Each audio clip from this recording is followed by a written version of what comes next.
ዛሬ ትዳራችሁ ሰላም ያጣ በጠቅላላ ጆሮ ሰጣችሁ አዳምጡኝ። የመጀመሪያው ቀዳሚ ያለ ጥበብ ፈሪሃ እግዚአብሔር የጥበብ ባለቤት ቸሩ መድኃኔ ዓለምን ኢየሱስ ክርስቶስን የትዳሩ ኃላፊ ወይም የትዳሩን ባለቤት እሱን ባለመያዝ ነው ትዳር እየተናጋብህ ያለ። ሁለተኛ ቅድስት ቤተ ክርስቲያንን ባለመያዝ ነው። ሶስተኛ ነፍስ አባት ስለሌለህ ነው። ቤተ ክርስቲያናችን ኑ ስጋዬን ብሉ ደሜን ጠጡ ጸበሉን ተጠመቁ ያለ 5 ሳንቲም። ነገር ግን ዛሬ ዘመኑ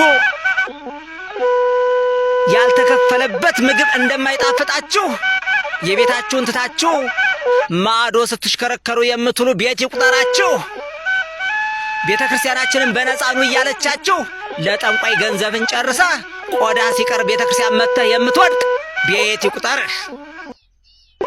መጀመሪያ መያዝ ያለባችሁ ባለቤቱን የትዳሩን ባለቤት የቤተ ክርስቲያኗን ጉልላቷን አናቱን ኢየሱስ ክርስቶስ ፀሐይ ጽድቅን ነው። ከዛ ቀጥሎስ ቤተ ክርስቲያን የማትቀየር የማትለወጥ የማትክደውን ያዝ። ሶስተኛ እውነተኛ የሆነ ካህን እውነተኛ የሆነ ነፍስ አባት ቤተ ክርስቲያኗ ያመነችበት ለክታ ሰፍራ ያስቀመጠችውን ነፍስ አባት ያዝ። የጋን ጊዜ ኑሮ ይስተካከልልሃል። ዛሬ ቤተ ክርስቲያን ከምትከተል ግለሰብ የምትከተል ቤት ይቁጠርህ። እያንዳንዱ አጥማቂ 10 ሺህ በስሩ የሚከተለው አለ። ከባድ ነው እኮ።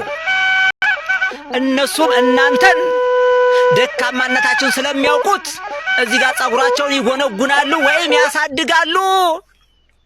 ከዛ ቀጥሎ 30 እና 40 መቁጠሪያ ፊት ለፊት አምጥቶ ያሳያል። አባቴን ሁሉ መቁጠሪያ ምን ሰዓት ነው ሲቆጥሩት የሚያድሩ እንቅልፍ የላቸው የኛ አባት እያልክ አንተ ብርን ታስረክባለህ። እነሱ መቁጠሪያ እያሳዩ ባዶ ቆዳህን ያስቀሩሃል። እንኳን 30 መቁጠሪያ ሊቆጥር አንዱን እንኳን አይቆጥረውም። የመቁጠሪያ ሕጉ አንድ ነው። ገበሬ በአንድ ማረሻ ነው የዓመቱን አዝመራ የሚያዘምረው። ትክክለኛ መነኩሴ ከሆነም በተመሳሳይ ለራሱ ለዓለም በአንድ መቁጠሪያ ነው በረከት የሚሰጠው የሚያሰጠው። ቤተ ክርስቲያናችን ጸጉሩ እንዲያሳድግ የምትፈቅድለት በአይታውያንም ብቻ ነው። እሱም ለሁለት ነገር ነው። አንደኛ ጫካ ስለሚኖር ጸጉሩን የሚላጨው ስለማያገኝ ነው። ሁለተኛ ጸጉሩ ሲያድግ ተባይ ስለሚያፈራ መከራ ለመቀበል ነው። ከዛ ውጭ ወንድ እንዲያሳድግ አልተፈቀደለትም። እባካችሁ ተመለሱ።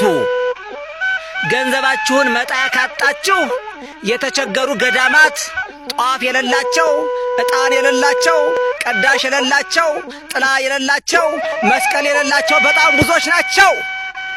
እነሱን እርዱ። በነፍስ በስጋ ይጠቅሟችኋል። አንተ ራስህ ሰጥተህ በአንተ ብር መኪና ሲገዛ እንደገና ደግሞ ከመኪናው ሲደርስ ትነቅፈዋለህ። መኪናውን እንዲገዛ እኮ አንተ ነህ ያደረከው።